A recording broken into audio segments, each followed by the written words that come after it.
I walked into an empty white room with them. They, in their craft, was still in the craft at that time. This environment was empty, but like football fields length empty in all directions, even down. And then I'm walking in this space. And she does say to me, what's going to happen is going to be beyond your comprehension. And they basically spoke of a very conscious way of creating life. If the universe is a simulation and our observation is interacting with that simulation, maybe they're the creators of that dynamic. And there was a hint in this exchange too that they're just the face of this. That how she framed it, we make agreements is basically what it is. We make agreements with other, dimensions or entities in other dimensions.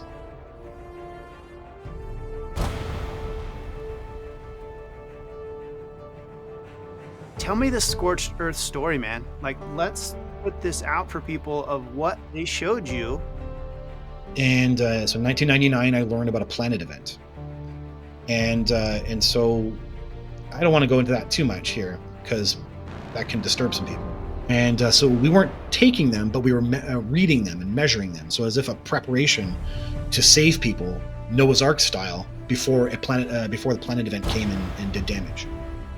And she said, we are going to destroy the land and rebuild it. And we're going to repopulate with kind, peaceful, and spiritual people. Maybe we are actually the ones who get perceived as non-life preservers. And it's kind of a flip where actually they are maybe so high up that that they can't even be with us because of our kind of more darker tendencies.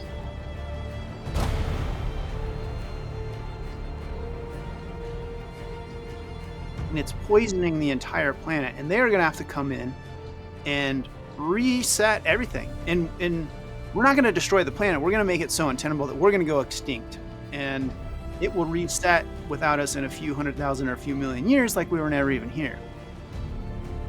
Beyond power, you don't even understand yet.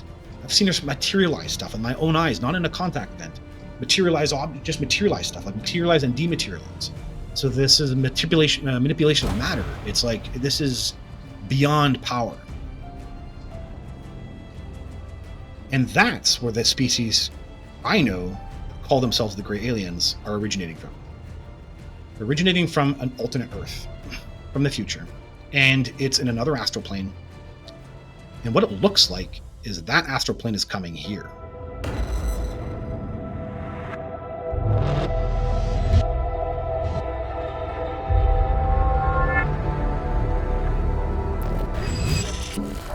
You may have heard whispers about an impending UFO or cataclysmic event. Years like 2026, or is it 2027, or 2030? And while certain folks clamor for the exposure to be the one who knows definitively when it will happen, no one seems to know or want to talk about what will happen. What if I told you there was someone or a small group of people who do know that are not in our governments? What if there were people who have been told in absolutely terrifying detail what is actually going to happen on this planet very soon? If you could open Pandora's box and look your fate in the eyes, would you? If I gave you a crystal ball that could show you when your time is up, would you want to see? I don't know if I would. But on the other hand, what if it wasn't certain that fate would move against you? What if there was something you could do to prepare or even avoid a tragedy? With so much attention on UFO pictures and videos and material proof beyond a reasonable doubt, I don't understand why more people aren't talking to the first-hand witnesses, folks that are all around you and I in everyday life. Do you know that by some estimates, as many as 1 in every 40 people have had, either knowingly or not, a close encounter with non-human intelligence? Yes, with aliens. These first-hand experiencers, especially those who claim to have been abducted, will have to be a key piece of the puzzle to unravel the non-human intelligence alien presence mystery. Enter Jeff Selver. He's a lifelong abductee who has experienced over 26 extremely strange encounters in his life that started back before he was even born. And today, Jeff is going to tell us his story. Whether you believe him or not is up to you to decide. But as someone who has studied acting and the performing arts and been an on-camera personality for nearly 15 years, I find his story to be extremely compelling. Jeff has a beautiful message to share with the world, and that's ultimately why I reached out to him. However, few words of warning here. Now, in this interview, I pushed Jeff to reveal what he has been told by his otherworldly captors. All of it, including the impending event stuff. And to be honest, he was reluctant to tell me. Only after I assured him that this was on me and not him to be disclosing this information did he finally agree to share more.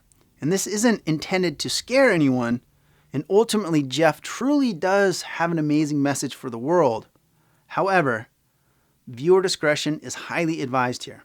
And with that said, here's my interview with Abductee Jeff Selver.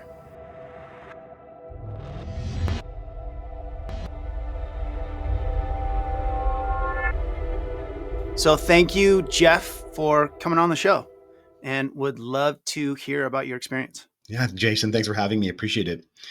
Pleasure to be here. So my story starts in the year 1997. So I was a unassuming punk rock musician, and I was dabbling in spirituality at the time. That's an interesting combo, punk rock and spirituality. I like that. My spirit was calling. I was actually interested in dream studies, Carl Jung, and I was experiencing synchronicities that were legitimate for me, and that had me questioning the nature of the universe. I was getting into quantum reality at the time. And I was actually trying to bridge it, trying to make music that, inspired my spirit, if you will. And in the summer of 1997, I was experiencing psychic events. The one that is the most significant is how it all starts. And I'm 16 years old. I've already had 5 childhood contact events, and I don't know about it.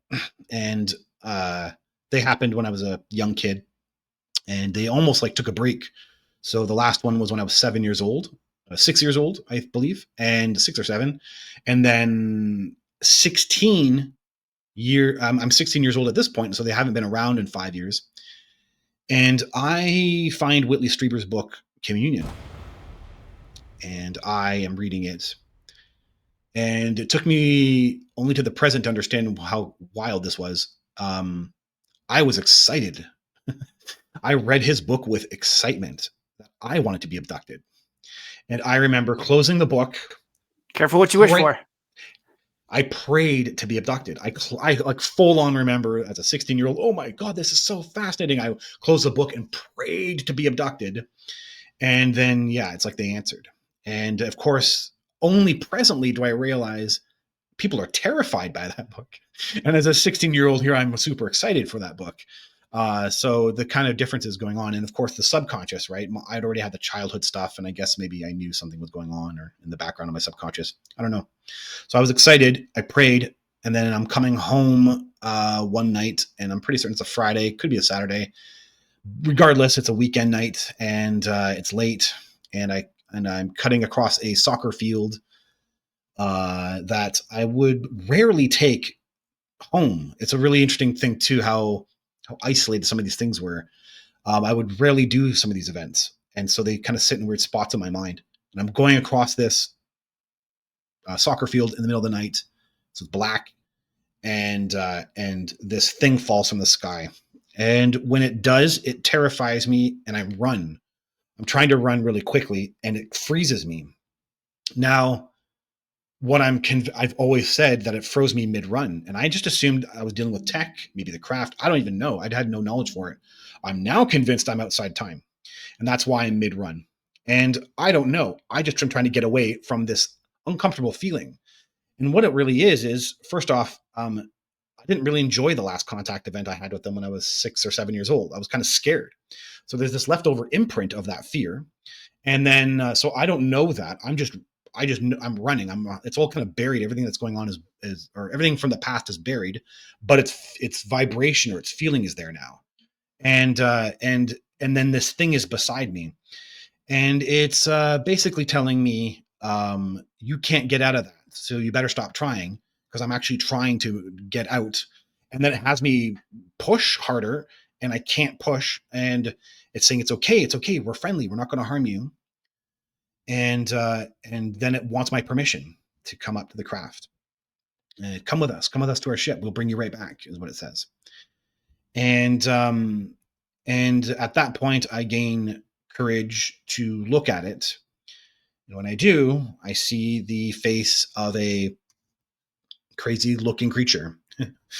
Yeah, it's got a long jaw, small mouth, thin nose, but these eyes are huge.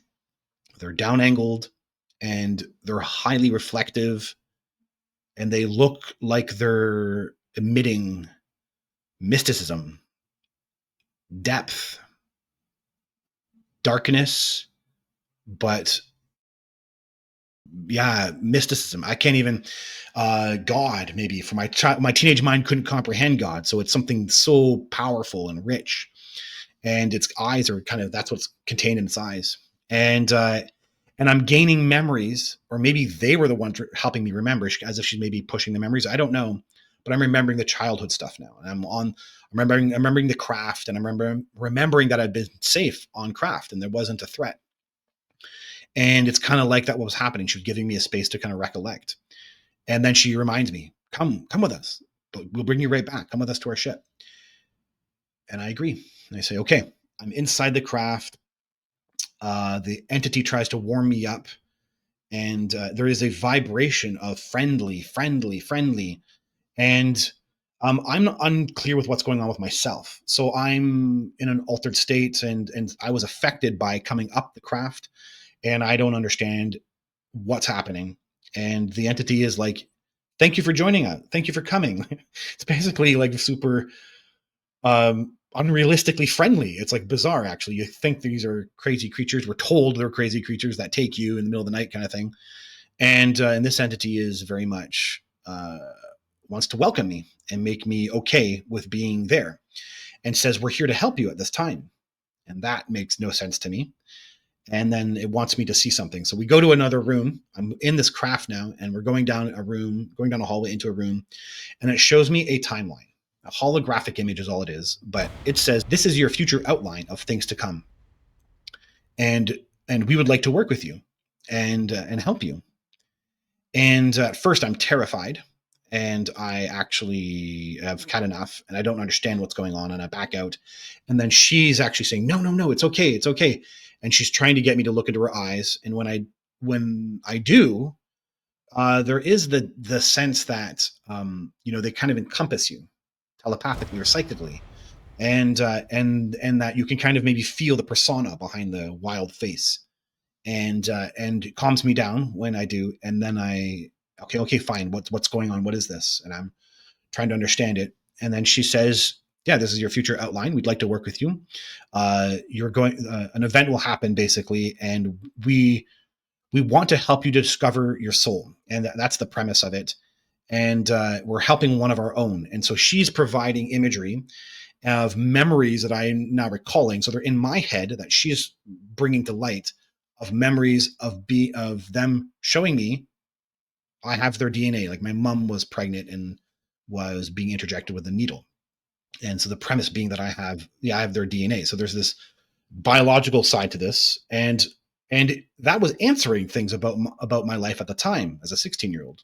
So they showed you that basically they had abducted your mom or did a procedure while you were in the womb with your mom. Yeah. Have you ever talked to your mom about all of this? Does she have any recollection of because I know a lot of this stuff can be generational, and I'm wondering if you've talked to her about, does she have recollection of events?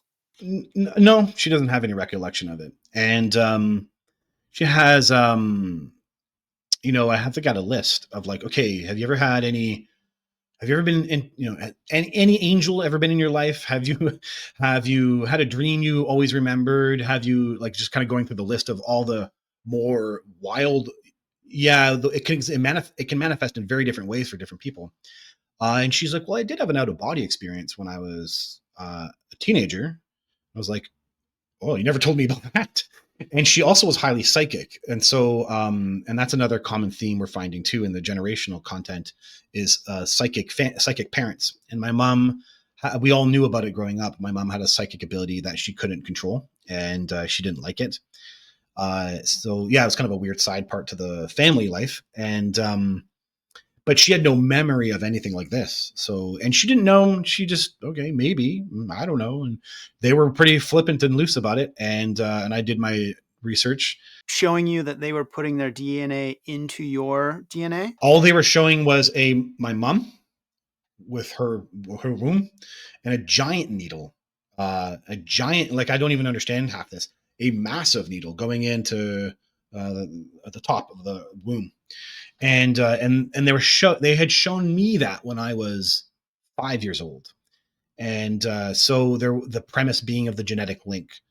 And then in the 16-year-old contact event, she's sitting there saying this to me. We want to help grow one of our own. So she's the one making the link, like, this is all genetically tied. And I just felt, for me, you are their own is basically what they're doing. Yeah. So I've got some connection with them, and then they like that. And then now they want to help me. They want to work with me. And now the premise being, for anybody who can't believe that, right, this becomes a biological contact, a set of biological contact events. So there is something that they get out of it as well too, that can, it's not just a clear cut, we want to help one of our own, but it did have that in there for 100%, and as well. And yeah, so I felt I felt good in their presence. I really can't answer it any other way, especially as a 16-year-old. I felt good. And so they wanted to make an agreement. They wanted my permission. Do you want to work with us? So the whole premise being, we're going to help you discover your soul. You're going to leave your life and start a new life when you do. And that's kind of all they give me. And I don't understand the context, but it was answering things in my own life. They had already been in my life at that point without my knowing. And so you're kind of left with this perplexing reality. Like, can I even stop them? And do I want to stop it? I might like this. And so you're kind of caught with that. And though the other side to it is that they were highly powerful, so they were intimidating. You could feel it in just the way that it feels to be in their presence, the psychic kind of energy of them. And but I agreed. And that's that. And so in that very contact event,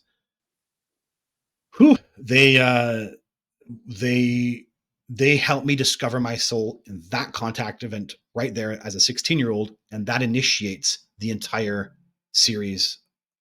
That kind of colors everything from that point forwards, and it changes my entire life. And it's the base of the consciousness event that will happen to me in 1997. And how did they help you discover your soul while we're at this point right here? So what is the soul but your higher self? Okay, so your higher self is now, how do they do that? I'll just skim over it. I've talked a lot about this in other places, and it's in my book, and I definitely have a full video on my YouTube channel that just goes right into all the details. So people can go to that link if they want to. jeffselver.com is where all my information is. The premise being is I walked into an empty white room with them. They in their craft. I was still in the craft at that time. This environment was empty, but like football fields length empty in all directions, even down. And then I'm walking in this space. And she does say to me, what's going to happen is going to be beyond your comprehension. And she steps back. They turn me into an orb. They get turned into orbs. And so there's this collapsing of the self, and my identity is erased, and I become this bliss thing. And the equivalency here is Kundalini rising, but it is not. That's a simplification, because this is something else. This is much more extreme, and maybe the environment was amplifying something with frequencies, and it's technology was involved here. So I don't know exactly how they do all this, but they amplified it, and I was in a bliss state, like kind of a bliss rush. And then from there, in that state, they now show me the afterlife. And then what they do is they use the arch of the death of my last life going into the afterlife. And I'm watching the entire thing, and I'm watching an agreement is made. My higher self makes an agreement with gray aliens in the afterlife, and they're there. And so there's a whole thing, that a whole arch that gets witnessed, and then I witness them putting my spirit, or the unbirthed me into the womb of my mom, and then that ends the whole vision they show me. And I assume it's kind of, I think presently it's holograms of real moments, and they had kind of organized it in this real Photoshop type way for me to witness in this room. And the higher self is the soul, and it's merged in the unified field. Yet I think that we have all been evolving our higher selves by physically living in the physical dimension. I think there's something much more mysterious going on, even with higher selves. And so yeah, I had a higher self, and it was planning my next life, fully conscious of the three-dimensional manifestation, and it is immersed in space and spacelessness and timelessness, yet simultaneously being an individuation. So it was immersed in it while being an individuation, and it was clearly super multifaceted, as in there was the clear impression that it was doing other things in other dimensions while simultaneously focusing on the Earth dimension. So it's like, oh, hey, I want to go to Jupiter. Well, I'm also going to this other dimension I go to every time I'm in between lives. And you're doing multiple things at once, and it's got an ability to offshoot. And I actually say this to, when I talk about the higher self, your wife might be part of your own higher self, or your mom, or your best friend growing up. You're actually part of soul groups, and some of them link up to a single individual entity that's offshooting multiple entities. So it is super complex for everybody, and the aliens are obviously aware of this level. That's the key here, is that the aliens are aware of this level. And the best part is, I was talking about this in 2020 before we even had Ross Coulthert now mention this, right? We got some of these kind of these whistleblower guys mentioning the afterlife. Bob Bigelow mentions the afterlife and aliens. And so there is a link. There's 100% a link here. And they showed me some of that detail. And so that's that. And so I was blissed out, altered, and then they put me back into I formed back into the 16-year-old. And now I have like a psychosis. Am I this thing that I just learned about, or am I the 16-year-old who was walking home from hanging out with friends? And they didn't seem to care. Then they kind of finalized some things up, and then they sent me back home. And then that was the gist of it. Now, what happens? I had been so fascinated by how they did this that I had a dream that night that lasted with me for, a decade, if not longer, remembering that dream. And it was me walking. So I go home and I feel different because I have a memory of that, but I don't understand it. I don't know where it comes from, and I feel good. And so there is a command that they gave me in that contact event to not look at this stuff. Simultaneously, I now know my own higher self said, hey, we'll deal with this later. Don't worry about it. So I feel good, and I link everything to my present world. I'm going to be a famous musician, I think. I don't know. Something good's going to happen to me, and I don't know what it is. And something special is going to happen to me. I don't know what it is. And then I dreamed that night of walking across the field, floating above the treetops, and I feel this deep, deep mysticism. Something is piercing my heart, and I feel deep mysticism. And I went back to the location of the field the next day because I was so weirded out by the dream. What did it mean? Why did I have a dream like that? And I feel so amazing from it. What was that? And I just connected it to reading Whitley Strieber's book. I thought, oh, this book must be opening my mind, and I feel really good. And that's how it got buried. So there is a moment in 1995, the end of grade 11 for me, where I want to leave my bedroom in the middle of the night. I'm sleeping, or I'm trying to sleep, and I actually recall it. And I have my own compulsion to just leave the house in the middle of the night. And I get my jacket on, and I go and I jump the fence, and I'm bushwhacking in the middle of the forest. And I mean, it's just a weird thing to do. Yeah, and of course I run into an alien, and it lured me out when all the memories came out. It's the one saying, "Come, come, come," and I feel like I have a compulsion on my own to go and do this crazy thing. And I was wild like that at that time. I'd never done something exactly like that at the time. That was the first time I'd ever done it, and it'll be the last. I'll never do it ever again. Again, this idea when they're interacting with me, they're making me do something I'll do very rarely, and or I'll be in a location I'll never go to, and I'll only be there once, and then there'll be the contact event. And so it's a really clever way of hiding it in my life. And I get lured out, and it's a small gray alien. And when this is what's fascinating to me, as I unravel all this. So they'd stored. I now think I can say with, I'm going to say 100% confidence. I feel pretty confident. The contact events were stored not in my physical tissue brain. Here's the evidence for this. NDE research. I mean, we've gotten thousands of cases, tens of thousands of cases now. Human mind exists outside of the physical tissue brain. When it's pulled out of the mind, it always thinks it's still the old brain, even though it's clearly a energy form that must now be whatever you are. You're a form living beyond the birth and the death. But regardless, you think you're the thing that just existed, and you're looking at your dead body, and you're contemplating your own worldview, and does heaven exist? And so the mind exists independent. And this is where everything is being stored in the timelessness states of the higher self. And then the mind thinks it's the teenager. So that's what's going on here. They did the first contact event in timelessness, and it all got stored in the timelessness state of the higher self. So when they opened it back up, my ethereal body gets flooded. So my basically all I experienced, and I recorded in my book, and I don't have any other explanation, just that when I run into the tiny gray alien in the forest, he kind of like opens up the memory. It's like I don't physically see him touch anything, but it's like he's tapping part of my brain he comes over, from behind a tree. And when he does, it all opens up, and I like have this rush. And I have this kind of like extreme thing going on as the white room, or this room I was in where I saw the afterlife, all kind of floods in all this energy. And then I'm having a state of like coming down from it, and I feel amazing. I feel wow, and I'm like in love. I'm a teenager, and what they did with me, like this is not the scary stuff. I'm in love, and so I'm in love with this little guy. And oh my god, when does our agreement start? When is it going to happen? And I'm all excited. I'm the one excited and talking first. And then it's saying soon. There's a timeline. We're following a timeline. We'll be coming soon.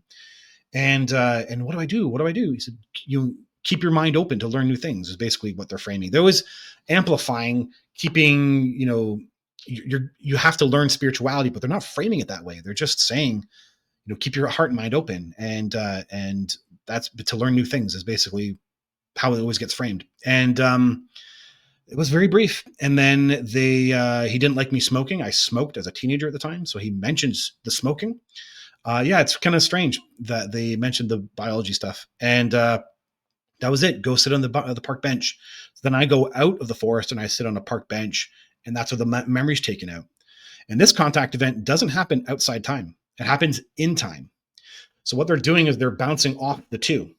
So some of them are outside time, and I have a different state of consciousness that is the same throughout all those contact events that I now know to be outside time.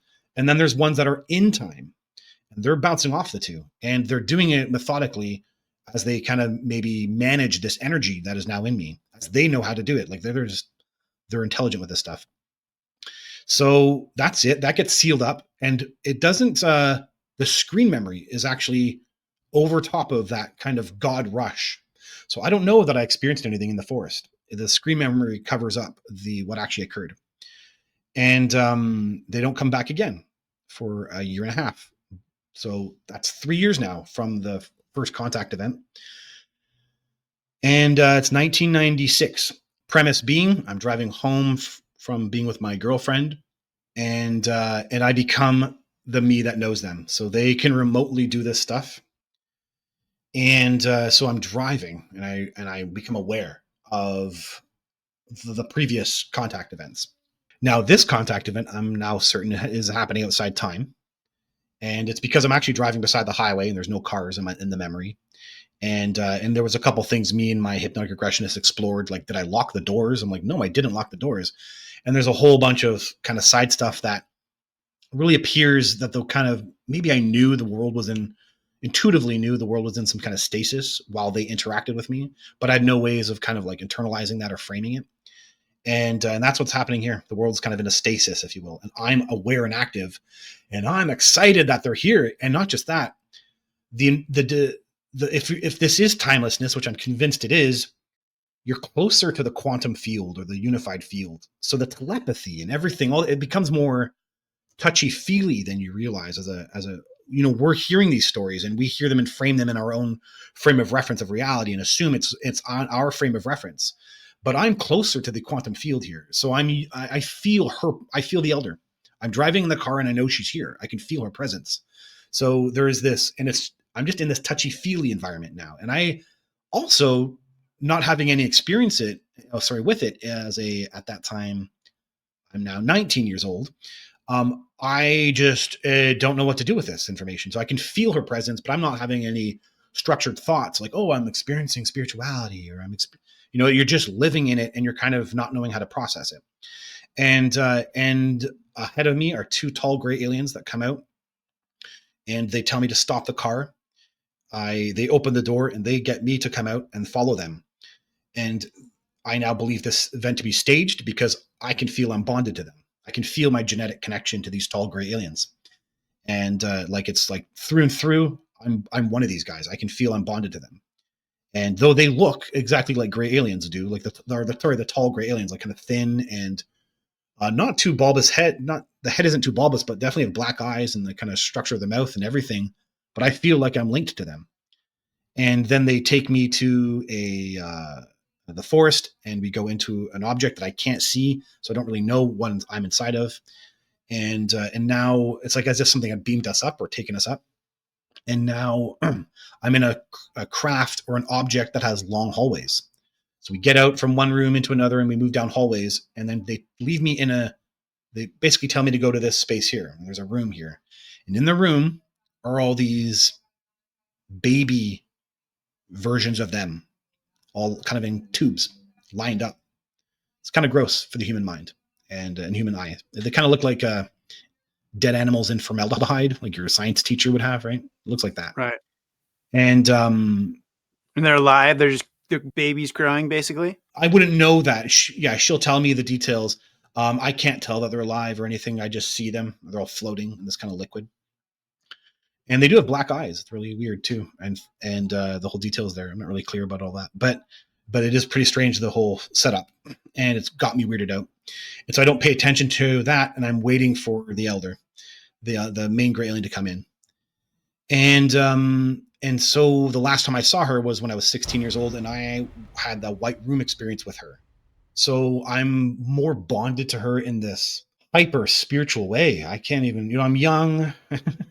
And also, by the way, I was like kind of depressed in my life. I was with a girlfriend I didn't want to be with, and all this kind of, like, I kind of felt like I was in the runs of existence of life. My job I didn't like, and so you're kind of upset with life, and all of a sudden you have this thing that you made an agreement with when you're 16, and all of a sudden it's coming back, and so I was sold. I wanted to be a part of this, and so she basically comes around the corner, and when she does, she triggers the white room and my bond with her. And people they really want this to be scary aliens, and at this point I was in love. I was like, oh my god, I can't believe what I'm experiencing, and I'm feeling linked to her, and the kind of the spinning of the white room, or the playing in the white room when we were orbs, all comes back, and I'm in that rush state. And she reads my mind, and they can like read your feelings and thoughts and hearts and everything. And she sees that I'm depressed or I'm having trouble in my everyday life, and she consoles me. And she tells me to I can't remember the chain of sequence here, but it's basically I'm recognizing that I have to break up with her, and the alien this elder is telling me sometimes we have to make choices in life that kind of affect us, and I'm realizing I have to do that. I'm like making a choice to break up with my girlfriend with the alien's presence, and her kind of like ushering that, like, yeah, you sometimes we need to do the things we know we need to do. Don't be scared to make the choices you have to make. It's basically the premise of that. And then she's like, okay, we have to, there's some things there's some things you're here for. And now she's showing me these babies in formaldehyde. And she says, this is how our kind is made. And as she lifts up her hand, again, I'm in this very touchy, feely environment. What looks like crazy science creatures or science, as I said, dead animals in formaldehyde, she feels motherly love. So she's like, this is how our kind is made. And she's showing me, and there's this affection she has for them. And there was, within that, if I could like analyze that feeling, 100% was an impression that these weren't her babies, but like a collective love for the babies, more than humans have for our own babies. We might see a bunch of babies, on the street, and might be like, oh, kids of our society, and you might be maybe a little feeling, but most humans aren't, and that's what she was feeling for these little guys in these formaldehyde tubes, and she was very affectionate with them in her heart and her feelings, and so this is how our kind is made. And the premise being, without remembering all the specific words she said, that they genetically engineer their kind, and that their kind is the bodies that they make are specific to the roles that the soul will play. And they basically spoke of a very conscious way of creating life, that they don't create it like we do, where we just random to a guy, a man and a woman will get together and produce a baby. She's saying what they do is very conscious. They'll make something with a specific purpose for the soul. The soul's going in for that specific arrangement, and then that soul has a purpose in our society. And so they made it clear to me that they are very structured. You could say it's structured, but when they're dealing with when they're dealing with the level of spirits, it's starting to just make sense that they're very conscious about this soul will go into this body, and that body will then have this purpose and function in our society. And they're very conscious and controlled about it all. And then within this conversation, she's basically saying, and we did the same thing in your society. We made your bodies as well too, and we did that in an era that was a long time ago. And so she's taking responsibility for, to some degree, responsibility for the creation of the human. And this information will get built upon in other contact events. But this is how it starts. But I'm in some kind of like trance state here where I'm hearing the information. It's being loaded into me. It's being there for me to process, but I'm just focused on what's happening, the feelings, the sensations. And then she's kind of just talking, and this kind of telepathic imprints. And then within this, she's explaining who and what they are. And basically, the entity that I interact with throughout my 26 contact events and still have telepathy with, considers herself a biologist. And she loves biology.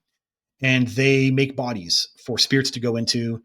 And they know they're basically perfectionists, or how did she explain it? They are the highest type of life engineers. Meaning it was not just a spiritual thing. Like maybe they understand the frame of reference of the brain, what type of perception the brain will contain. If the universe is a simulation and our observation is interacting with that simulation, maybe they're the creators of that dynamic. And that's what the premise is here. We're life creators, biological life engineers. And so she's explaining their kind of purpose to me at the time. At this time, I'm not able to digest this information, and I don't even know what she's doing. I don't know why she's giving this information to me. All these years later, now it makes sense. Now they wanted this information out, so now it all adds up. But at the time, I don't ask questions, and I don't engage in a way that's really inquisitive. I'm still drunk on the dynamic or the energy state I was in. So yeah, she's telling me this information, basically telling me who they were and what they're all about. And there was a hint in this exchange too, that they're just the face of this. How she framed it, we make agreements is basically what it is. We make agreements with other, dimensions or entities in other dimensions. And in those agreements, basically that's how we function. We function with creating these arrangements that we make bodies for space, for planets, for dimensional spaces. and that's what we focus on. We focus on body creation for dimensional spaces and planets, and maybe those are the same things. I don't really know, but and that the we part, it had this essence of kind of hinting at someone or something else kind of being above them that they create agreements for, and she's not explaining who that is, but obviously they did that with us as well too. So that there's this kind of a, you know, I so in the resistance I've uh, had from this type of information when I've talked about it publicly is that there's this fear factor that gets created that they end up sounding like our mad scientists that created us in a genie bottle or some kind of something in a bottle, and now they're saying, yeah, humans will come back to abduct you 10,000 years from now or something. And in reality, from this kind of interaction, I'm under the impression that everything was conscious. So imagine a scenario where humans are in a different state. Maybe we were conscious of these type of agreements or arrangements, and we accepted that they made the body and loved it. And we're like, hey, yeah, this works great in this dimension. We love it, and then we're conscious of that, and then have since become unconscious of that over maybe, who knows, 40,000 years or 30,000 years or something like that. So anyway, so that's the gist of that contact event, and then she's warming me up. So that contact event ends with her basically saying, so now a time is about to come where we're going to work closely together, as it's your time to rise is coming upon us, and so we'll work together closely now. And that was it. That's how that third contact event ends. I leave. So all I have a memory of is just driving, and it's not like I know of any gaps or anything. All I know is that I have a feeling in my heart. And it was so strong, I remembered it for years and I journaled it. And I had this utmost compulsion that I needed to break up with my girlfriend and I needed to do it now. And it was this feeling in my heart. It was this feeling of, there's a feeling in my heart and I need to find the origin of that feeling. And I need to get this girlfriend out of the way so I could discover what this is, because my entire world right now is opposite from this feeling inside me. And that feeling I now know was, the white room, the dimensional space I'm in with them, the timelessness, God sensations, things I can't process. That's technically what it is. And then I'm feeling, I touched it that night, unbeknownst to myself, and now it's in me. And I'm saying I need to change my life, and I need to focus on that feeling, and that's what I do. And I start the process of what will become the rising, which is breaking up with my girlfriend and starting to read spiritual books and changing my life, and that's when all the kind of more psychic stuff starts occurring in the year 1997. And so, yeah. Wow. Incredible. Every contact event is too much for me, right? Even me presently, like now. And only one thing makes sense: the higher self.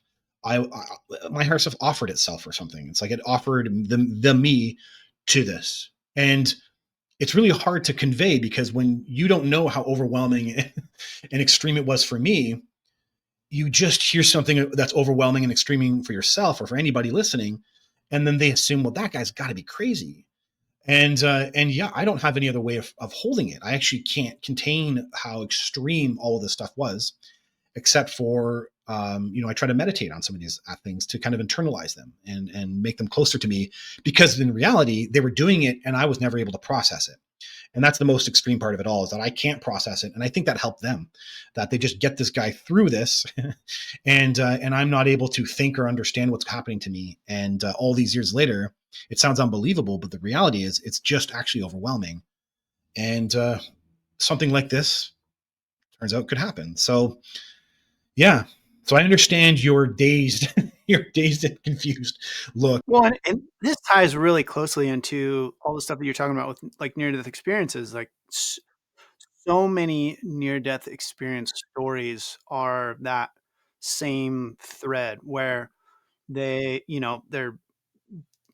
almost dying experience or whatever pulls their soul out of their body. They go up to another dimension and they see this where they're shown like, oh, this is an intentional thing that we agreed to come down here to experience, to learn X, Y, and Z, to have consciousness experience itself through our little experiences down here and learn for our own little light, or existence to evolve itself. That's right. And so it's fascinating that that all overlaps so much with your experiences. And I know that and it feels like there's building to a crescendo here. And you've spoken on other shows and in your own work about an impending event.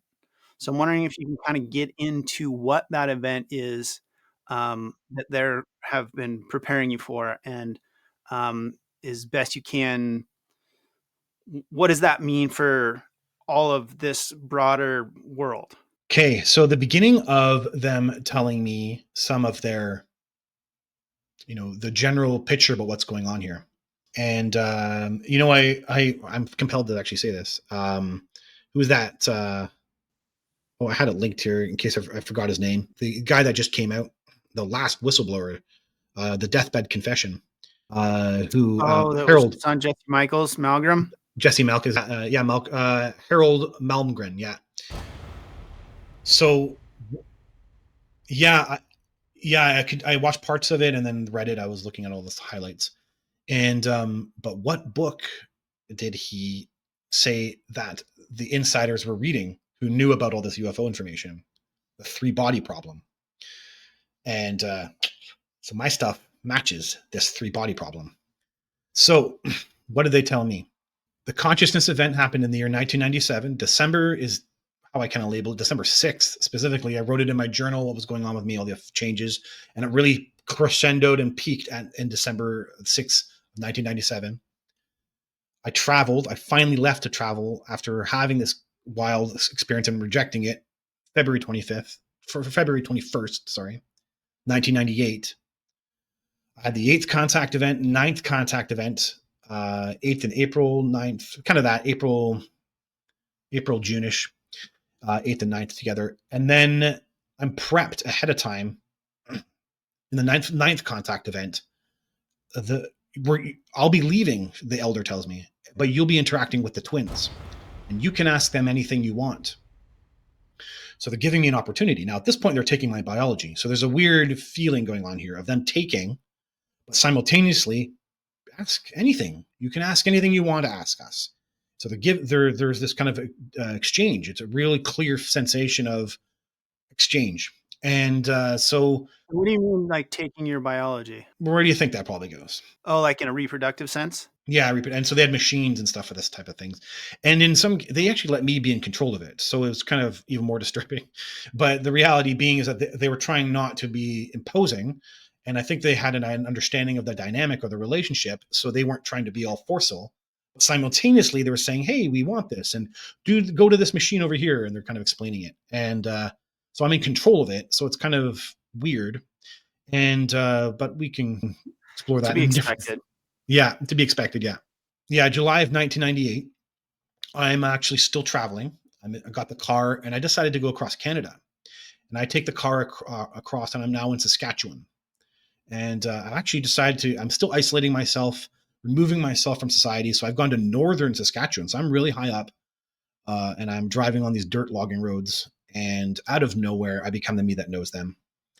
And I get out of get out of the car knowing that there's a craft, and I get taken up. And yeah, there's these two beings in front of me, look identical, and they're wearing like scientific cover, scientific clothes, like a coveralls, not coveralls, but a scientific jacket, like they're scientists, and they're kind of communicating. It's like a communication. Like I don't know that was real, but it could be a telepathic like imprint. Like they're very, very, very intelligent and highly skilled with all their telepathy, so they can produce imagery. And I don't really ever believe this stuff is nefarious. I believe that they're symbolic by nature, and so they're producing a symbol of, this is we're like your scientists. We look like your scientists, and we're explaining to you that we're scientists, and that's kind of what they're saying. And the point being said is I get shown hybrids. The first time I see with real concise clarity that I'm looking at human and gray aliens merged together in genetics, creating a new species that they are calling the new human, or a new type of human. And the idea being is that they were going to put these onto the planet, and I see a planet hologram, and this matches the three body problem. So now the premise was on this hologram, it's the Earth, and uh, these holograms produce information. So they're very touchy feely. And this was producing information about the stability of Earth, that it was getting weaker. And I mean that in its biosphere. So it was like everything was shaking, like the Earth, the atmosphere, the ocean, and the land. And land was being taken apart, like as if something was biting an apple into the planet. Land was being like cleared out, and it was kind of the premise being is being put under strain and under strain and duress. And then the entire thing went up in flames, and it's very shocking. And then it gets recreated, and it's like this. It's all coming from the South Pole. It gets recreated, and it was a new Earth, and there was a distinct feeling. Now I want to be careful with my words because the impressions are separate from what it really means. The impressions were the gray mind would dominate. So it's kind of a planetary takeover. But these guys aren't what people think they are. And they're more, imagine a scenario where, angels, devas, the devas from the Sanskrit books. Imagine a species that is so high up that even our normal everyday existence through capitalism and going to work every day is stressful and straining for them. And they exist in a higher dimensional state where humans are struggling, and that it's so high. I'm trying to reverse the idea where people, if it's a takeover, people think taken over by crazy dark aliens that are going to be dictators, and they have no frame of reference, that maybe we are actually the ones who get perceived as non-life preservers. And it's kind of a flip where actually they are maybe so high up that that they can't even be with us because of our kind of more darker tendencies, and that all of that causes the problems for them coming here. And I think that whole orchestration. Okay, so I keep jumping because I've actually got more information after that contact event. Okay, so I said that the gray mind would dominate. That's where I get that information first, and I see a giant city placed on the hologram. And the premise being a city was in the center of North America, like a giant city holding a planetary population, if you will. And also there was a city at Southern California, and I still don't know what that means. And but otherwise, all other cities were gone. So all the nature had been saved and had been almost kind of recreated, or everything was left to preserve itself, while the cities now contained, a giant city contained the population. And then I'll learn that there is possibly a planet in my 18th contact event. Now it's 8 contact events later. And this happens in 1999. So all the contact events were really heavy while traveling. And so in 1999, I learned about a planet event. And so I don't want to go into that too much here because that can disturb some people. But the idea being is that there might be something that happens to the inner core of the planet that creates earthquakes and maybe tidal waves. And they show that to me, and then and then they were doing a test, and I was a participant in that test, not knowing it was a test at the time. We were saving people, so like a Noah's Ark scenario, where we're using their tech to read consciousness of people, and then we were taking people that fit the consciousness levels in the craft or in the computers. And so we weren't taking them, but we were reading them and measuring them. So as if a preparation to save people, Noah's Ark style, before the planet event came and did damage. So yeah, it's really wild. What do we got to do to pass that test, Jeff? Find God. So actually, what she said to me Turn was, inward. Yeah, what she said to me was, because I was in shock once I learned that this was not real. Because when I came into the contact event, she gave the impression of, we have to save people right now. And so they're kind of getting you amped up, and you think it's happening right in that moment, and you're trying to save people, and they're giving you all the instructions. And then they basically say, okay, that was a test.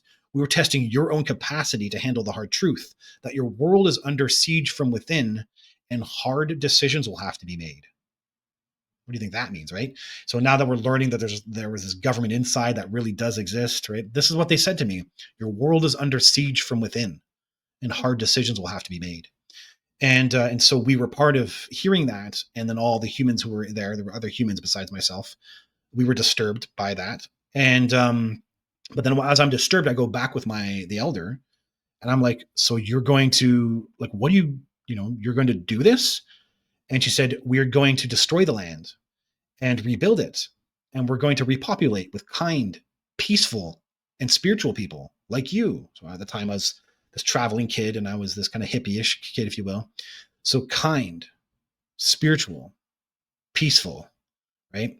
It's starting to make sense that we might be dealing with dimension states where, just the tendency to play video games, violent video games, might be disturbing for them.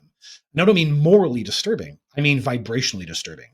And they might be existing in states where they can't even handle us in our everyday state. So I think it's stuff like that that is actually what's going on. It's not that they're dictators and that this is evil stuff. It's, in fact, I think all the evidence is pretty clear.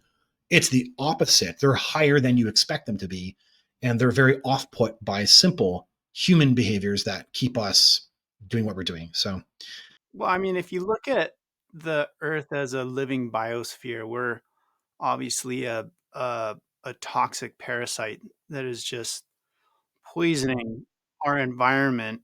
You only have to go to as far as any social media platform, open it up and go to almost any post and go read the comments and look at just the how the just pervasive negativity just flows.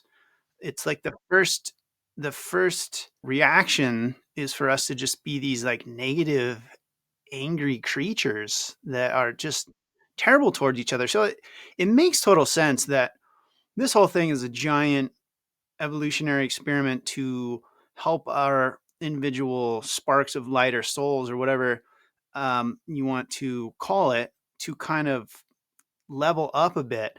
And I know you don't want to get into it, but I think I, as much as you'd want to, because so many people say that same thing, like, I don't really want to get into it because it scares people. Like, tell me the scorched earth story, man. Like, let's put this out for people of what they showed you, of what's coming. And, we need to be preparing. And that might just mean by being a better person and being kind to everyone around you. But like, they're going to have to essentially sanitize and start from scratch because we've I'm not surprised we've put just unending, if you look at the chemical companies and the plastics in the environment, it's just these, PFAS and PFOS stuff that is essentially proliferated into the entire environment. It falls from the sky in snow and rain, and it's poisoning the entire planet, and they're going to have to come in and reset everything. And we're not going to destroy the planet. We're going to make it so untenable that we're going to go extinct. And it will reset without us in a few 100,000 or a few million years, like we were never even here. So I know it's kind of scary, but dive deep into that scorched earth story that they showed you. so let me tell you what I'm convinced is going on here, because actually some of the information now comes after the contact events. So there's a bigger picture that I now have, and it's from my constant and continuous interaction with them. So, and they kind of like they just built off of it. Everything is being built off of, and it's obvious why disclosure is so hard. It's obvious to me the layers and complexity of what's going on here is scales up, just scales. God is real. Benevolent woo is real. The love of God, all that stuff is real. Simulation is real. Birth and death life cycle is real. Turns out the aliens were here the entire time. Maybe they were some of the fairies and gnomes. Then what does that mean?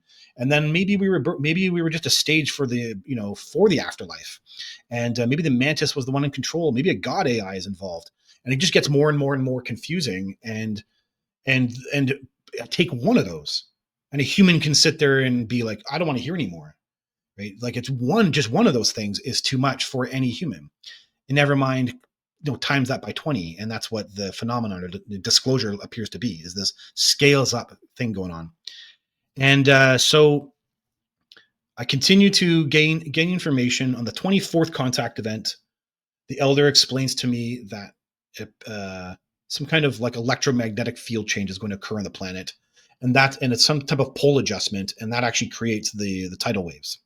So that there was this idea of a collapsing of something in the internals of the planet that make the North Sea crack, and then floods.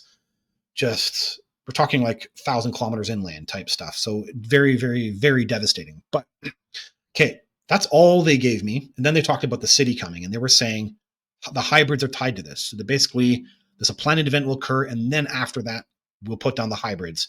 And then the 25th contact event was the city. Again, all this information is laid out in detail in my book. That's all I had at that time, and when the memories came out. So the memories came out in 2019, and the orbs and objects around me have been consistent. Now, Jake Barber is just a good example of, hey, this is pretty realistic. A person can have alien contact and then constantly and continuously keep seeing orbs and objects in the sky, like almost every night. Now, I get fascinating. I don't have all the answers. Sometimes she's gone for like a month. Did she go somewhere? I don't understand. And then she comes back. So I've had this constant and continuous interaction with her. And the telepathy was always there. Now the telepathy is not, it's inconsistent. I can ask specific questions and get specific answers like yes or no. If something is complex as an answer, it becomes like feelings, but I have to be focused. And but she definitely can respond. And I've 100% said privately, hey, will you come out tonight and I can film you? And she says, sure. And then she literally shows up. You don't know the feeling for me, or I'm having a private conversation in the grocery store when I'm knowing I'm connecting with her. And then I go out that night and I see the orb floating around and she lets me film it. Like this is, most people are like, okay, sure, I guess that's new. And I'm like, I'm still blown away that happens, that there's a clear connecting link. And what's happened is that I've gotten into a state where I'm just trying to say, okay, I want to get better at the telepathy in the moment. So I want to hear conversations or hear more when I'm actually seeing the object. And so I've been focusing on that type of thing. And, Jake Barber, again, confirms in his Skywatcher group, confirms that this is all real. This can happen. I think there was a post made on Reddit where someone said that they got information about the afterlife from briefly interacting telepathically with the object. So unfortunately for all the materialists, this is real. So here's what I was told. The big picture about the planet, combined with new information that they've given me, helping me make sense of some bigger picture stuff. Because I wasn't understanding the afterlife, wasn't understanding she's highly paranormal.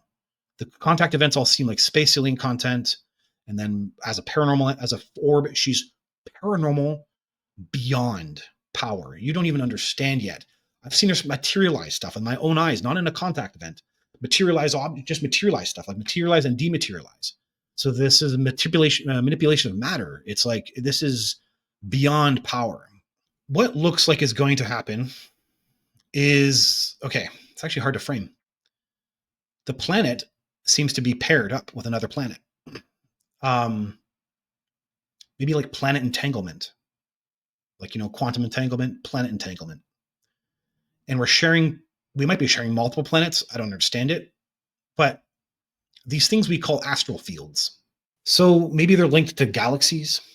And then within a single galaxy is layers upon layers of astral fields.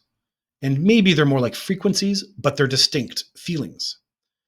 And so it's an astral field.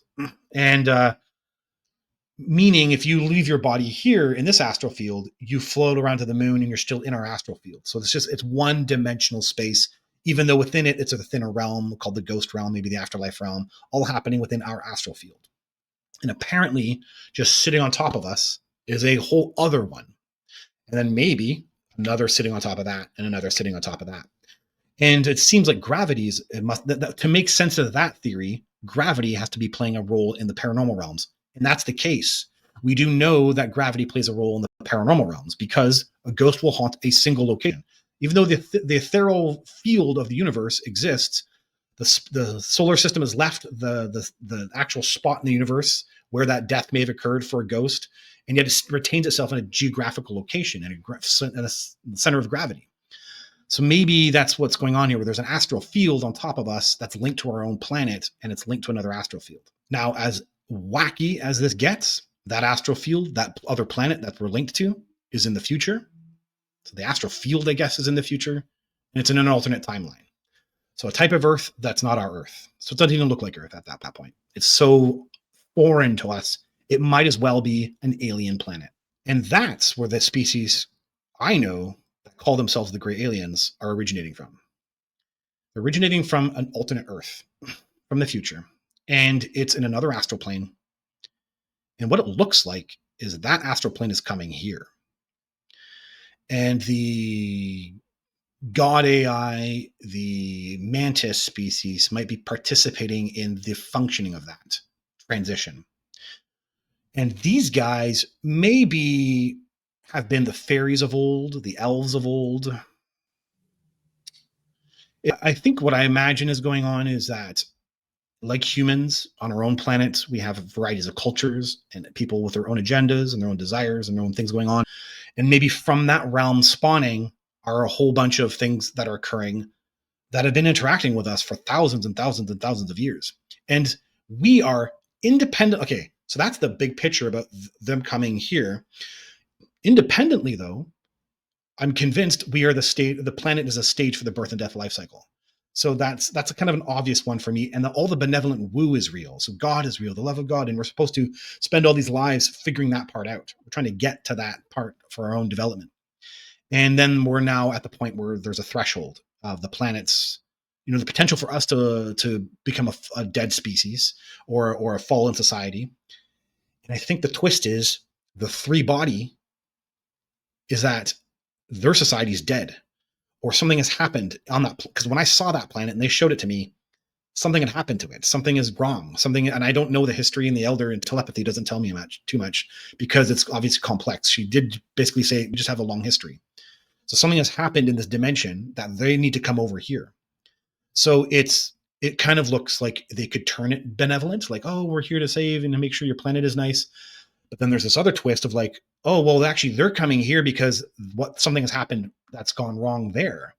And now they need to kind of jump ship and jump into another dimension to start a new species.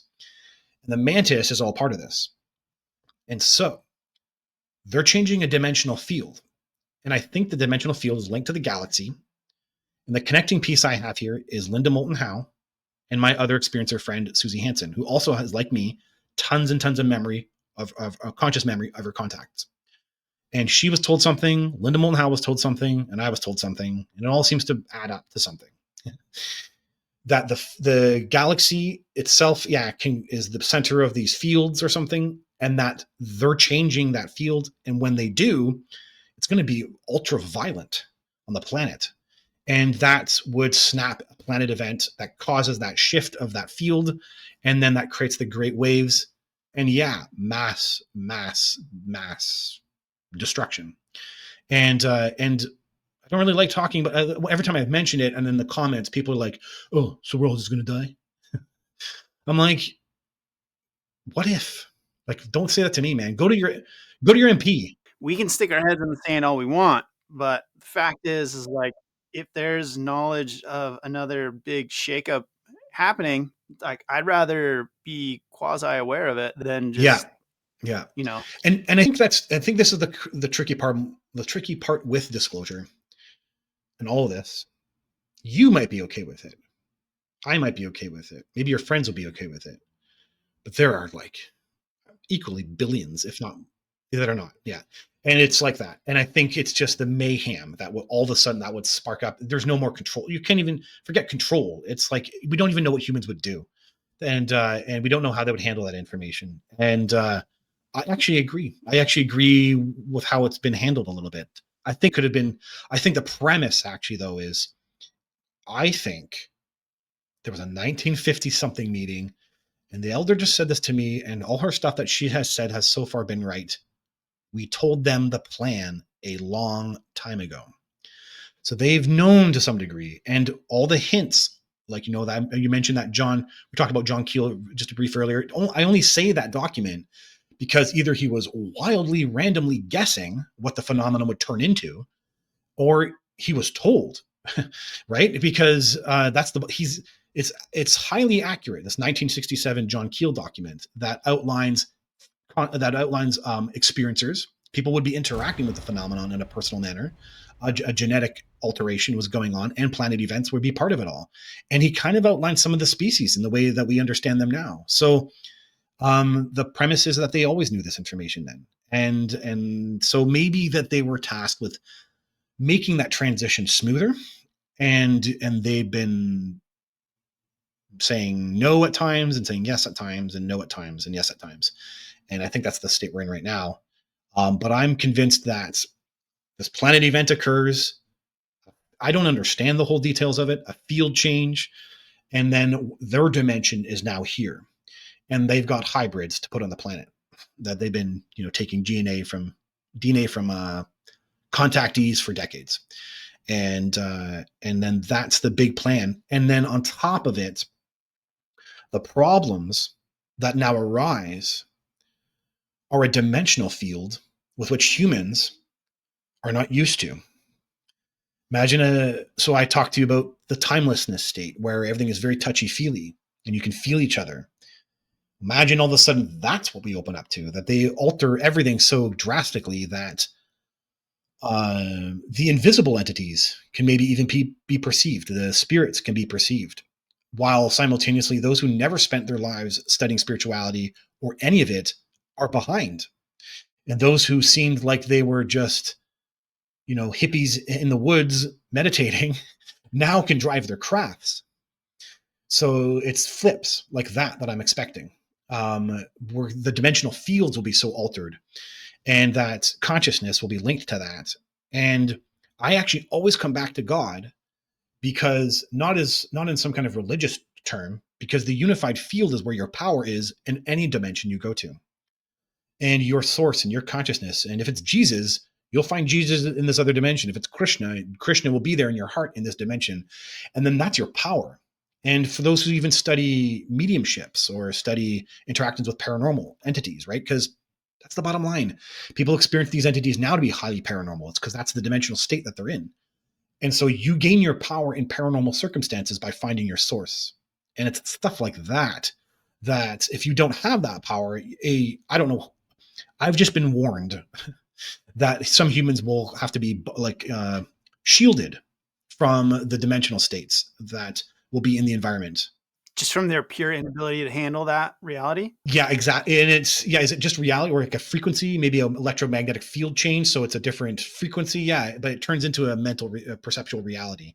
Yeah, it's so they won't be able to handle the vibration. And, the reality is, we also know this too, with weaker minds in the paranormal fields, you become susceptible to things.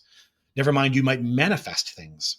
So it's stuff like that can go haywire for people who aren't prepped for such dimensional states. And that's the gist of it. And you're right about the planetary events. From gaining this information, I went down the rabbit hole of trying to understand this stuff too. And, in the Younger Dryas, it looks like portions of the southern hemisphere weren't touched. So if there was a comet that came in and did the damage that it did, that maybe looks like caused the Younger Dryas, parts of the planet were unaffected by that. So yeah, all cataclysms don't always, affect all. They may affect to some degree all parts of the planet, but not kill everyone off in all parts of the planet. So yeah, it's just a big shakeup is what I'm. And then here's the other thing. Let's say this is what I get sometimes from the experiencer community, who says, "Oh, well, they say many things to many people." Okay, and also we have kind of the legacy researchers who really focus in on, well, yeah, they've also been talking a long time about this type of stuff. So this is obviously them just making it up. But my perspective is, well, they're from the future. And it's not hard to imagine a scenario where let's say you're from the future, you come back 100 years before the damaging event, and you start talking then, saying there's going to be a cataclysm and there's going to be problems in your planet. And then by the time it's 60 years after that, you said, well, you said that, you came to me and you said that 60 years ago and it hasn't happened. You're like, yeah, I'm warning you. like it's hard to be clear that a species not coming from the future is perceiving their interactions and when they interact with us. Well, if you were going to try to disseminate something that paradigm changing or shattering, you couldn't just show up the week before and like, hey, this is going to happen, right? You would need to show up a couple generations prior to see that through. And, um,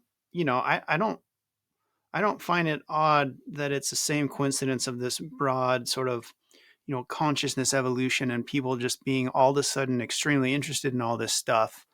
That's we're coming into whatever, I know it's a broad range, but the age of Aquarius and all this stuff is overlapping. The religious texts, the that speak of the end of times, this rapidly approaching AI monster that is going to do God knows what. And it's all coming to a head at the same time. I don't think it's a coincidence that this is all kind of coming to a head all at once.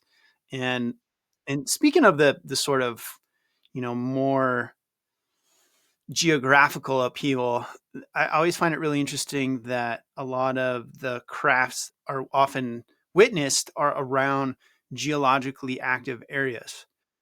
Outside of the military and nuclear presence, they're also all often seen around geographical areas. And I wonder how much of that is them going in and stabilizing the environment to a certain extent, mitigating giant earthquakes because they can go in and cause, and this is just my own, just sort of just wild speculation of coincidences, but they can go down and cause small slips that, because basically the way earthquakes are, they build up energy, and then they slip, right?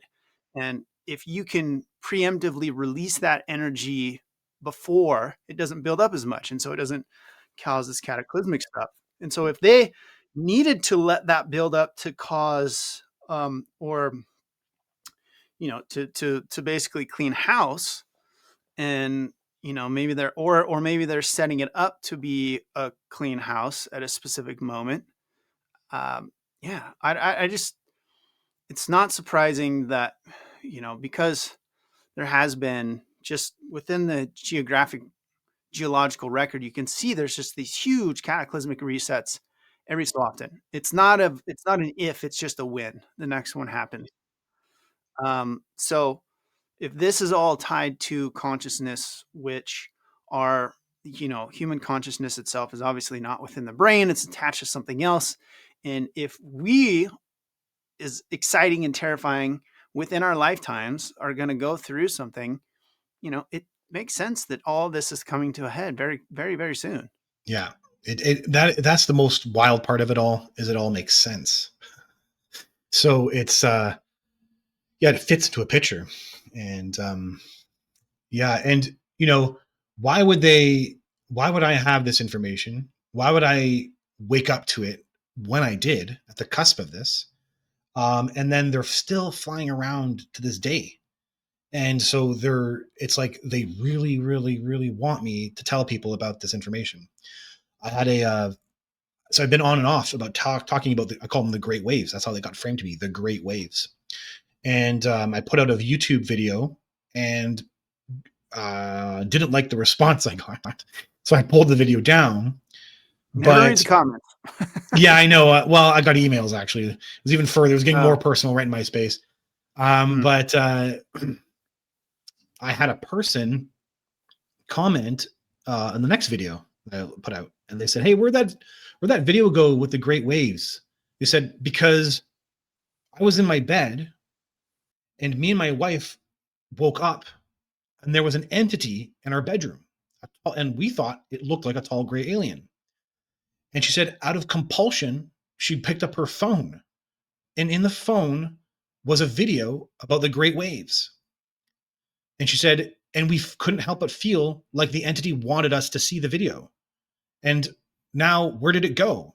I was like, yeah, because whenever I talk about it, they like, I've actually been, oh, should I talk about this? And then immediately they're manifesting, and there's some orange orb like floating by my house. And I'm like, okay, I guess and so they really, They want this information out. Do you have that? Do you have that video back up?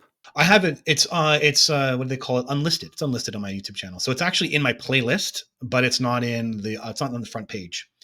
And what I'm doing is it's a series I had where I say how UAP whistleblowers keep repeating what aliens said to me. And it was at the cusp of David Grush and all these guys and Lou and Ramirez. And my story is wacky and unbelievable and bizarre. And yet now, why have I have all these UAP whistleblowers matching everything that I was told?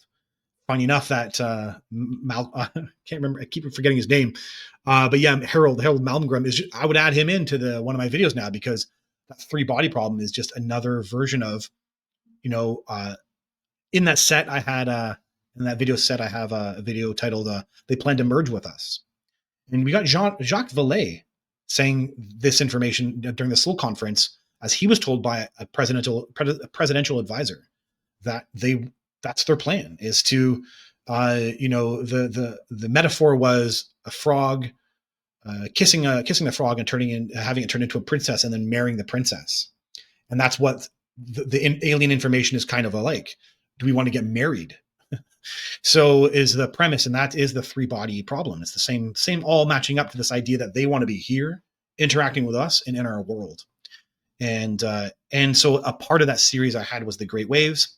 I had Linda Moulton Howe's connection to that, where me and her had talked privately and emailed, and then I had some other corroboration that about a planet event in general, and I put that all together into a video.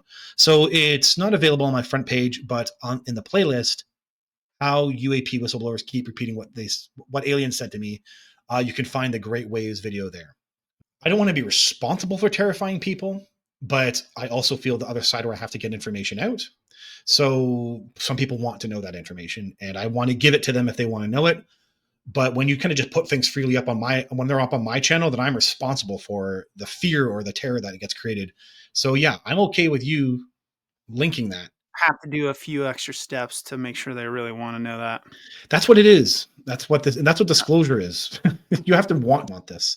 Otherwise, don't go down this rabbit hole. Yeah. It's kind of like that. Yeah. Yeah. And it's the tough love, take your medicine stuff. I think, to a certain extent, I do understand that you don't want to cause mass panic and scare anybody. If you're talking about a cataclysmic end of the world event, I think that's going to freak a lot of people out.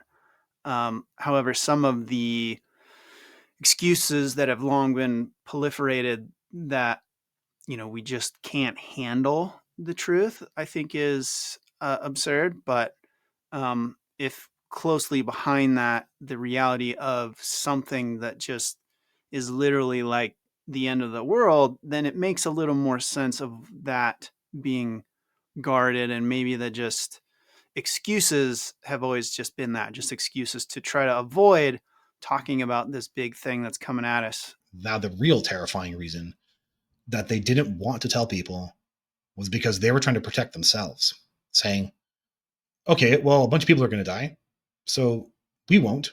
We'll figure our own way out of this. And they're making a plan for their survival. And, the elite, if you will. And that's what I actually think is the terrifying thing, is our own government or someone finding a way to protect their own. And the aliens initially gave the information with the intention for humanity to find a way to save themselves. Yeah, and instead it turned out to be a government not wanting to give it out to its people. Yeah, and trying to protect itself and saying, hey, we're going to make sure America still lives as a governmental elite thing. And this it wouldn't be surprising that that's actually what's at the bottom of this, is them trying to protect themselves and saying, hey, we'll let all these people die as long as, we preserve something of humanity. And yeah, that's what I think is the actual scary thing, is the aliens themselves actually with intentions of saying, we're doing this, we're changing things, you should let all your people know. And instead it just became this tight-lipped thing that they said, how can we make this work for ourselves? Yeah. And you would think, and you have heard from you and others, those that are in the know, and especially if there is some sort of direct communication, they should know that they're not going to be able to do that. that they're not going to be able to just go hide in a cave somewhere and not have the, if there's a broad intervention or presentation from aliens or another form of consciousness that is going to come in, it's going to be so far beyond anything that our dipshit leaders can fathom that they're not going to be able to just like hide in a cave and wait it out. Or if they do, they're going to come out to scorched earth and they're going to be left behind, and that kind of sort of in gets into the like biblical text stuff. Did you see there was a guy on his video went viral. He was on TikTok, and then it got bled over to Reddit. And he was some type of claimed to be some type of Black Project general. And I don't remember his specifics. His video is found somewhere, and he's saying, "Sorry guys, but with all this alien stuff, humans have to leave the planet." And he said that's what they're prepping for, is that we're getting ready to leave the planet. And that's when I stepped back, being like, that makes the most sense from all the information I have, that actually the aliens are taking people and they're choosing their people. They're choosing the people that they want to choose. They're choosing people that are interacting with the phenomenon now. This is the other part of it too that I'm convinced of. This makes sense that the aliens are coming in this kind of grander way where we're repopulating or retaking the planet back, and they're wanting to merge. They're not looking to kill off people. They're trying to merge things together, and they're trying to figure out who to merge with. And that's why CE5 has to be like, the whole phenomenon is an intuitive phenomenon. It is invisible to you, and you have to make a choice if it's there or not. This goes right back to crop circles. It goes right back to every contactee. You're always left with saying, do I believe that guy? Do I believe that crop circle? Do I believe that sighting? Even the videos I have, it's probably a flare. Someone could just ask, maybe it's a flare, or maybe it's a bag in the wind. Nothing defines itself officially, so we can be confirmed. You're always left perplexed and left in a state of having to make an intuitive choice. Why would you do that? Maybe they are coming and they're making choices based off that.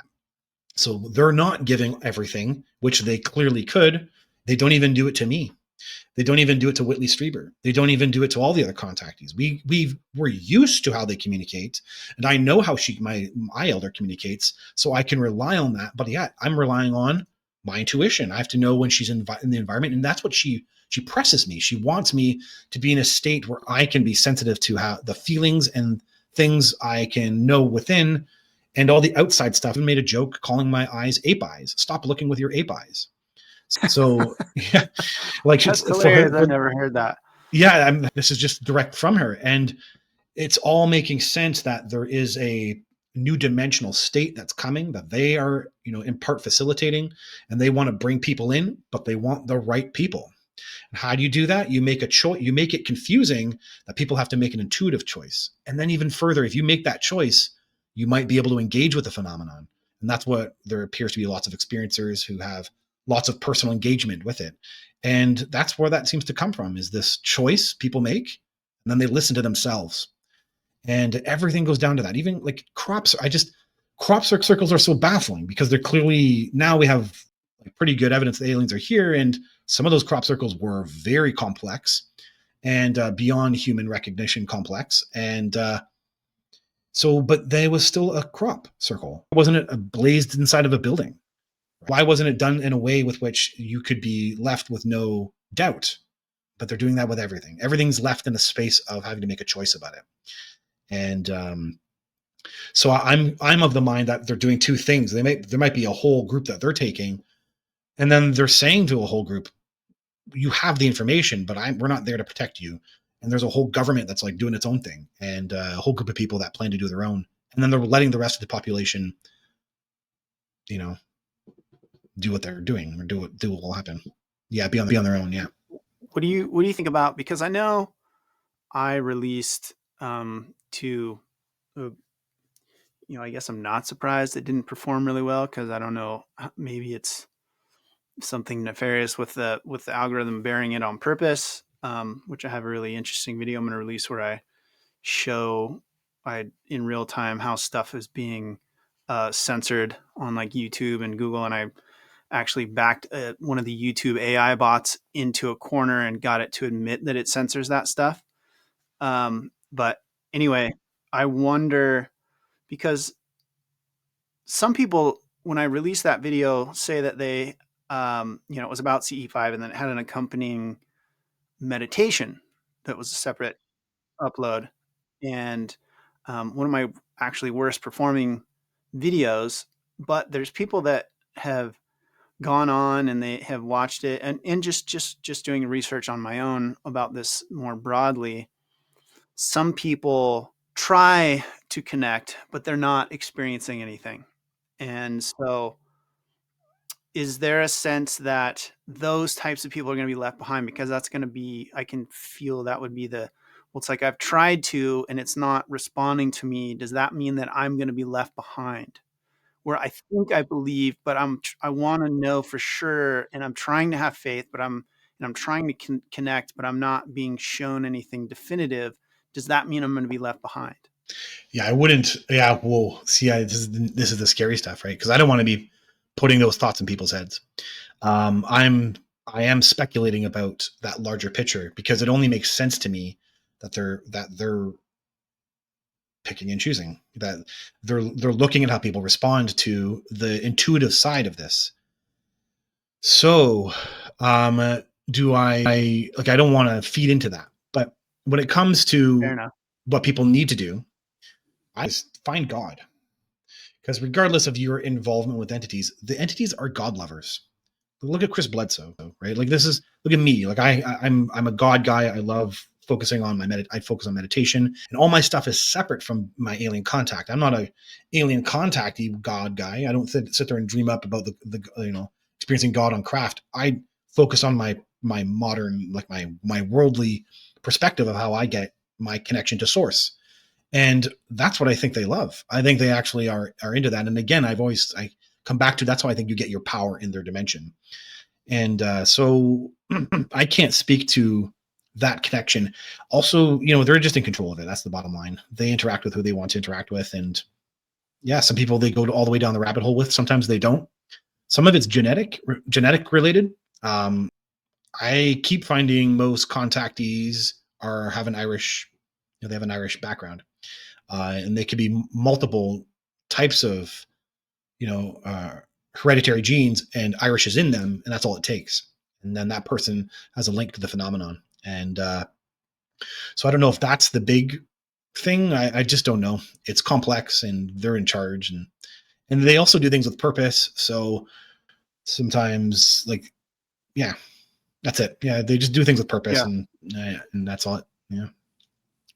Yeah, tough question to answer because of a lot of your early experiences were uh, hidden memories, or I forget the term that you used, that are changed or shadowed, or there's obscured memories. Do you think there are more people that have had these types of interactions and experiences that are still completely oblivious about it? Yes, yes, yes. Now, there's something very interesting. So, when I gain my memories, there are other people with me at times. So, a friend of mine, yeah, and he has no contact that he has no memory of that contact, but he was there in peripheral to my contact. And so, I do think that so I think was it Bud Hopkins? I can't remember who had the statistic. Maybe it was Jacques Vallée. I can't remember. After all their research, the possibility that we're looking at 1 in 40 has had alien contact because of their ability to obscure their memories. And yeah, that when you start looking at, there's an individual contactee that might have initiated contact somewhere where the aliens obscured everyone's memory, whether they're stopping time or however they're doing it. And there were other people in the environment. And so that person's on an initial contactee, but they're in the peripheral of someone else's contact. Yeah, I think you start ampling those numbers up. And yeah, they know what they're doing. So they're burying things in people when they need them at a later time, and like they did with me. And yeah, there's just without a doubt that's the case, that people are contactees. They don't know it. They're parts of society, where they will open them up at times that it makes sense to do that. And yeah, look forward to your best friend realizing he was a contactee. Yeah. Because I wonder how much of that is what's also driving such a just intense interest at this time, because the supposed UFO contact has happened all the way back to Roswell and prior. If you look through some religious texts and how you interpret those, but they've never had mainstream broad heavy, because I followed this same thing. I think 1213, when Whitley Strieber's book came out, and it was the next year, I think it was 1987 when it dropped as a movie, and I was immediately drawn to that. And I often wonder why. My brother has had some interesting, although very dark, kind of experiences with some sort of phenomenon that in ways sort of looks like the Greys, which I think has more to do with his own psyche and trauma than anything. But I don't know if it's trying to come through and help him look at that. But it's interesting that, yeah, I wouldn't be surprised if there's a larger number of people that have been touched in their lives, and then you've mentioned that there's sort of an alarm clock of sorts that triggers when this starts to become conscious, or even if it's unconscious, and drives them to seek out this information. Um, Again, the timing of all this, I don't think it's a coincidence, and maybe some of that what's going on. Yeah, I totally agree. My friend who was with me during this, he's a work colleague, and when the memories first came out, I wrote first 8 contact events out and started passing it around to people. Like, what do you think?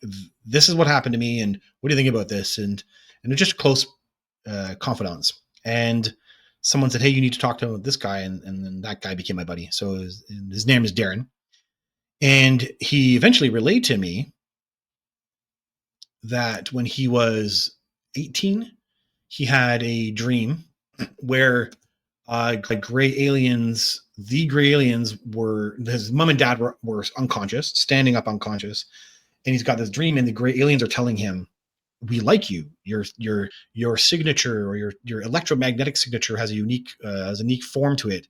Keep doing what you're doing." That's it. And he said it was hyper realistic, the most real dream he'd ever had. He's like, "I don't think it's contact, but something had happened to him. That's all he knows." And forever since, he was kind of leaned toward the UFO phenomenon, but he was a skeptic nonetheless. Even with me, he was like, "Oh, you didn't really know this occurred to you." And he was kind of a bit skeptical the entire time. And I got to know him quite a bit. But the funny part is that he ended up being my close friend, and we talk all the time. And so this weird connection where, even for me, I came out, I needed people around me at the time who were close, who I could talk very loose and comfortable with about, discovering all this. And he was right there. This guy who got touched by the phenomenon, that the phenomenon told, stick with what you're doing. And he listened. And then here he ends up being a support system for me. And, I think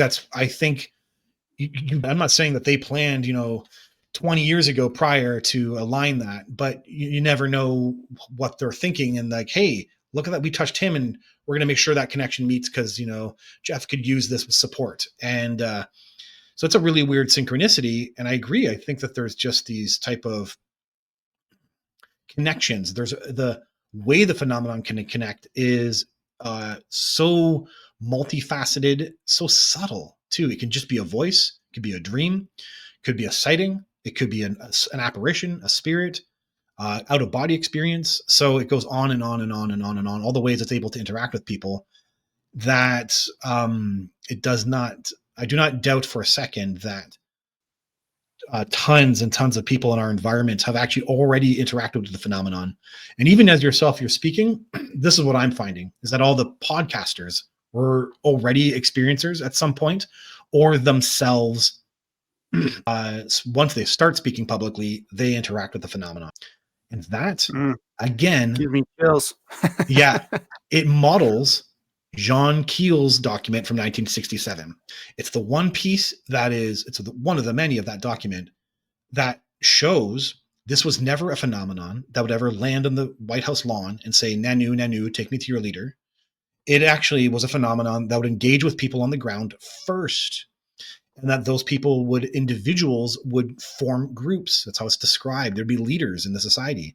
So it was actually designed to be a telepathic interaction or a connection that someone would form with with an object or the phenomenon in the sky. The UFO, I can't remember how he calls them, the UFO leaders or something. But the premise being that that's how it would actually manifest. And that's exactly what it is. All the podcasters who are public spreading this information, like yourself, have some links or connections phenomenon in some way, shape, or form. That's another thing I say too. People who want to engage in the phenomenon, start speaking publicly about it, because they appear to show up at people's doorstep when you start, adding to the voices in the public sphere, and they're very, very aware of that. So, yeah, there's a whole subtle thing going on in the background that they do appear to be orchestrating, and I think it's benevolent, and I think it's for the best of humanity and the betterment of the planet, and I think it moves us all into unity. That's awesome. It's a great message. It's a great one to end on there. I agree. It's and if you follow the near death experience topic and you sort of take to heart the messages that come through that, I think the big picture from all those stories is not to be afraid.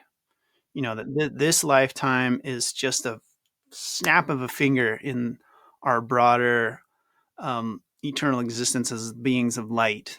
Yeah.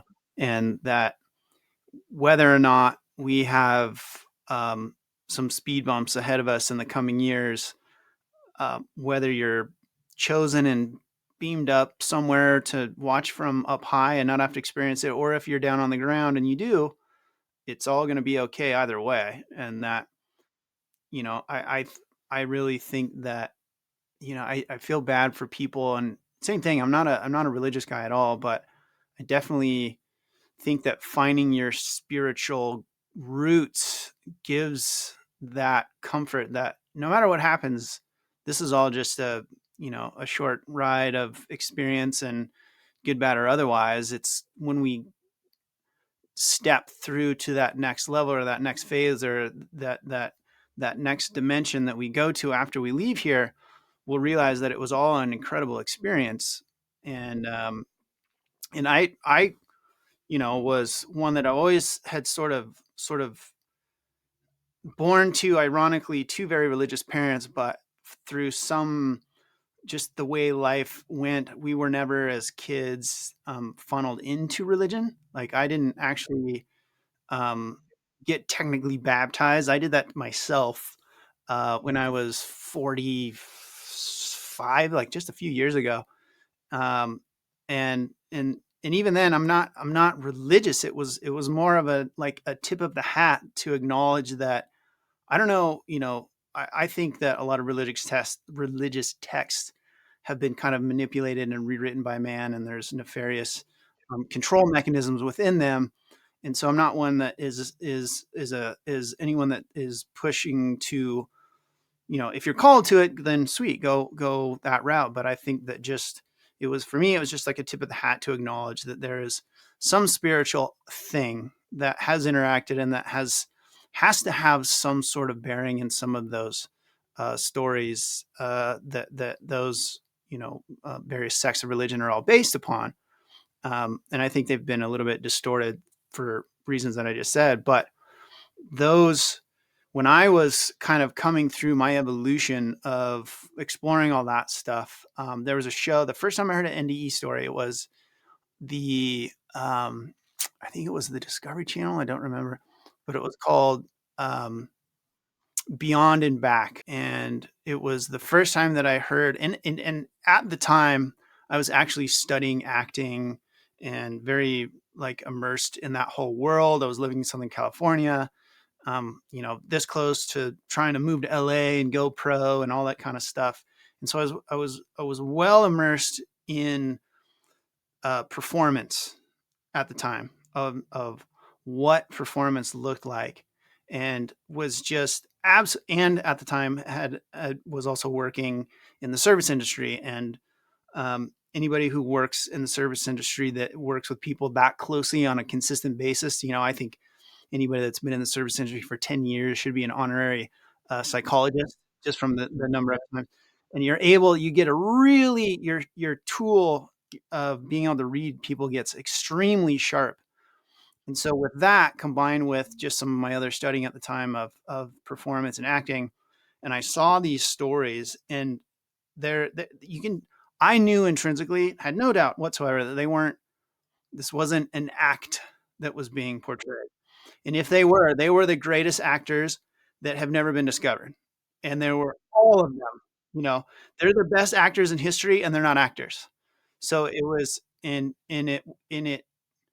it gave me so much of a um um it kind of clicked, something clicked where it gave me comfort to know that, I would assume it's the same thing for people that do get into religion, and they feel that overwhelming acceptance from their faith, that it then of saving them of sorts, that kind of a feeling. It gave me comfort, but it also changed the direction of how I lived my life, of being mindful, and that everything you do is important, like your thoughts, your actions. Being shitty or nice to someone in line at the grocery store makes a difference. The little bug that's on the sidewalk walking by, like, you don't have to step on it. I used to kill every critter in my house, and now um, I hate spiders. They're a necessary little magic creature that save us all from just being overwhelmed by bugs if they weren't everywhere. But I don't kill spiders in my house. I take them and Right. I wrap them in a little piece of toilet paper and I throw them Right. Right. outside. Yeah, I And know. I I know what think you mean. that I know what you mean. that type of stuff is important. And I think that, part of this project is, and that's why I'm moving more towards, my first few videos were sort of, this is real, and trying to convince people. And I think I'm at the point where, like, I'm just done trying to convince people. And I want to talk to people and have these interesting conversations where it's moving to that next level of where this is about us just being nice beings, nice to each other, nice to other living beings, nice to our planet. And that's sort of the message that I wanted to send. And so that's why I was very appreciative, and glad that you came on to Yeah. talk to me, Jeff. I feel that you're very much, your message resonates with that. Oh, that's great, Jason. Thank you. Yeah. Appreciate it. Yeah, I appreciate having me on. And yeah, this has been it's been fantastic. Thank you, Jeff. We'll leave it at that. Appreciate your time coming on, and maybe we'll do it again soon. Appreciate it, man. Yeah, reach out to me and be happy to hang out. You got it. Any of your places, in case people wanted to contact you or find any of your information, where can people look you up? My name is Jeff Selver, JEFFSELVER.com. My book is The Rising and the Alien Plan to Build an Enlightened City on Earth. And yeah, it's got my 26 contact events with gray aliens told in amazing detail.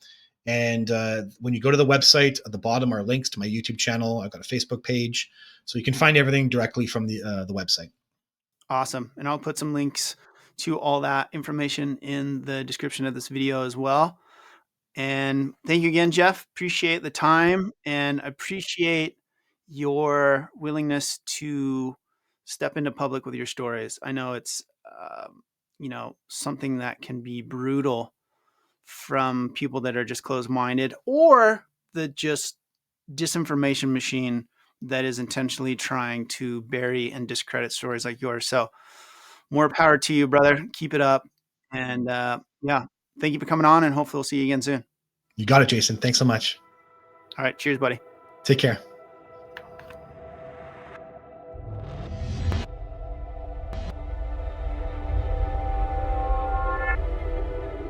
Wow. Not even sure what to say about that interview, other than Thank you, Jeff, for sharing your incredible story.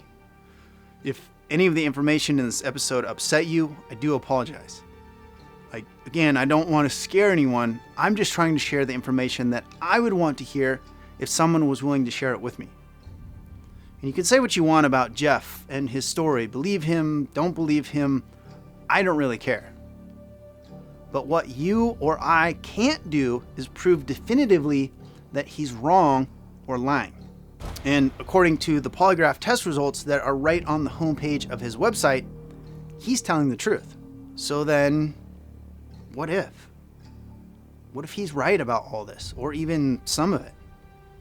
This would explain why, if there are factions within our world governments that are aware of anything like this, why they would be so hesitant to let this information out. Through the lens of knowing this information, and like Jeff said, I kind of agree, or at least understand the struggle they may have. To a certain extent. The fact that there seems to be the presence of a higher intelligence with us on this planet can still be shared, and I firmly believe that we all deserve to know that fact. Full stop. But what about this shift? What are we supposed to do? Personally, I think the only way to answer that question is for each of us to turn inward. We need to ask ourselves, what do I believe? And for me, it always comes back to the belief that everything happens for a reason. And if you ask Jeff or many other near-death experiencers, we choose to come here to this planet during this time in history for a specific reason. And the reason I point to and love NDE stories is they all have basically the same premise, that we are all eternal beings of light, here having a shared experience in this dimensional reality to learn and grow and level up our soul, and not just some random sacks of Darwinian biological meat. And maybe you don't like to hear that. That's okay. Either way, you are not alone. We are all on this path together. And if you haven't seen a lot of near-death experience stories, I would suggest you maybe go watch some of them. There's thousands on YouTube. I'm going to have some on this channel very soon, in fact. But ultimately, if you're struggling, turn inward. Seek truth. Seek love. And ultimately, enjoy the ride as best you can every day. Be kind and graceful to everyone and all living creatures around you. Because if you can do that, then no matter what, everything will be absolutely okay in the end. I promise you. If you've made it this far, I want to say thank you. Thank you for being a true fan and for supporting, which you've done simply by watching to this point. If you'd like to support this project directly to help us open more eyes and minds and hopefully bring our human species closer together, then check out the links below. And if you would like to watch another episode about how to connect to other forms of higher intelligence on your own, then watch the video linked below and at the end of this video. And until that next time, thank you for watching. My name is Jason, reminding you to go outside and look up. I'll see you again soon, my friend.